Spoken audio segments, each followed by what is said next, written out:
Hello दोस्तों, स्वागत है आपका फिर से एक नई वीडियो में। आज की वीडियो में हम बात करने वाले हैं नाइट्रोजन के बारे में। दोस्तों, होता क्या है कि कई बार हमारे जो स्टॉक आइटम होते हैं उनकी लिस्टें चेंज हो जाती हैं, मतलब उनकी रेटें बढ़ जाती है, घट जाती है। तो मैं वो सारे आइटम्स की रेटें टैली में स्टैंडर्ड रेट जो होती है एक साथ अपडेट करनी होती है।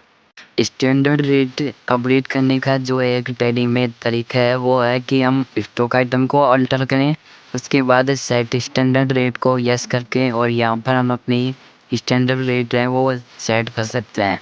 अगर हमारे पास बहुत सारे स्टॉक आइटम है तो हम एक एक में इस प्रकार अपडेट करेंगे तो बहुत टाइम लगेगा। इसी समस्या का समाधान करने के लिए हमने आज का ट्यूटोरियल बनाया जिसका नाम है set standard rates of stock item. इस ट्यूटोरियल की सहायता से हम एक साथ कई सारे आइटम्स की स्टैंडर्ड रेट और एप्लीकेबल डेट के साथ सेट कर सकते हैं।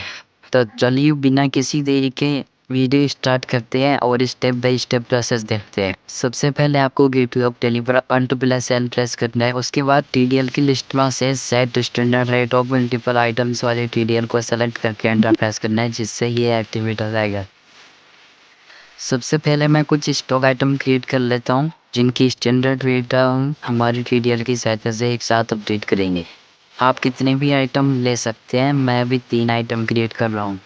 अभी आप देख सकते हैं कि इन स्टॉक आइटम्स के अंदर जो मैंने अभी क्रिएट करे उनके अंदर कोई भी स्टैंडर्ड रेट सेट नहीं की गई है। मैं आपको तीनों आइटम्स की चेक करा देता हूँ। चलो अब देखते हैं कि कैसे इनकी स्टैंडर्ड रेट सेट करनी है। उसके लिए आपको सबसे पहले लास्ट में शो मोर पर क्लिक करना है, उसके बाद सेट स्टैंडर्ड रेट्स पर क्लिक करना है।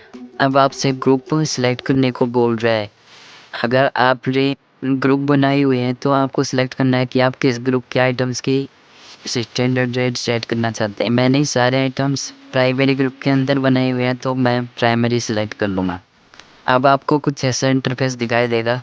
यहाँ पर सबसे पहले कॉलम में आपको आइटम सेलेक्ट करना है जिसकी स्टैंडर्ड रेट आपको सेट करनी है। अब अगर इस स्टॉक आइटम की पहले से कोई स्टैंडर्ड रेट सेट की हुई है तो आपको लास्ट एप्लीकेबल डेट को लास्ट एप्लीकेबल प्राइस के अंदर उसकी वैल्यूज शो करेंगी। अब आपको अगले कॉलम में न्यू एप्लीकेबल डेट और न्यू एप्लीकेबल प्राइस जो आपको सेट करने हैं वो डालना है। ध्यान रखना एप्लीकेबल प्राइस कभी भी एम्प्टी नहीं होगा।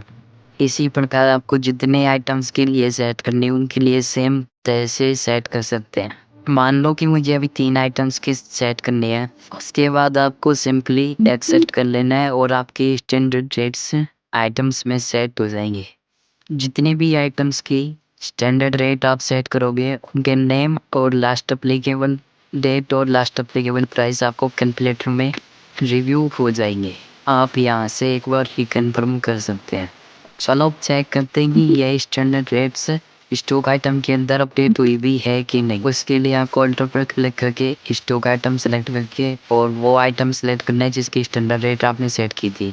के बाद आपको थोड़ा नीचे आकर अल्टर स्टैंडर्ड रेट वाले को यस करना है। आप देख सकते हैं कि यहाँ पर जो मैंने स्टैंडर्ड रेट सेट करी थी वो सेट हो चुकी है। चलो इसी तरह दूसरे आइटम भी चेक करते हैं। आप देख सकते हैं कि दूसरे आइटम की रेट भी सेट हो चुकी है। अब एक लास्ट आइटम 3 की चेक करते हैं। आप देख सकते हैं आइटम 3 की रेट भी अच्छी तरह से सेट हो चुकी है। अब मान लो कि आपके आइटम्स की रेट दोबारा कभी चेंज हो जाती है तो आपको सिंपली शो मोड पर क्लिक करना है और सेट स्टैंडर्ड रेट पर क्लिक करके ग्रुप सेलेक्ट करना है। अब जैसे ही आप आइटम सेलेक्ट करोगे तो आपको यहाँ पर लास्ट एप्लीकेबल डेट और लास्ट एप्लीकेबल प्राइस भी शो होता रहेगा, जिससे आप उसके साथ कंपेयर भी कर सकते हो। फिर आपको पहले के बताए अनुसार पूरे आइटम्स की स्टैंडर्ड रेट सेट करनी है और सिंपली एक्सेप्ट कर लेना, आपकी रेट्स सेट हो जाएंगे। आप चाहो तो इनको स्टॉक आइटम में अंदर जाकर चेक कर सकते हो। ये आइटम 1 आप देख सकते हो और ये आइटम 2 आप देख सकते हो और ये आइटम 3 आप देख सकते हो। सबकी रेट्स एकदम सही तरीके से सेट हो चुकी है।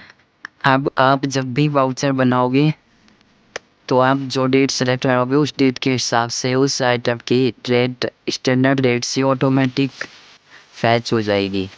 जब आप दूसरा आइटम सेलेक्ट करोगे तो उसकी रेट भी ऑटोमेटिक ही आ जाएगी। इस प्रकार आप इस TDL का उपयोग करके बहुत स्पीड से काम कर सकते हो।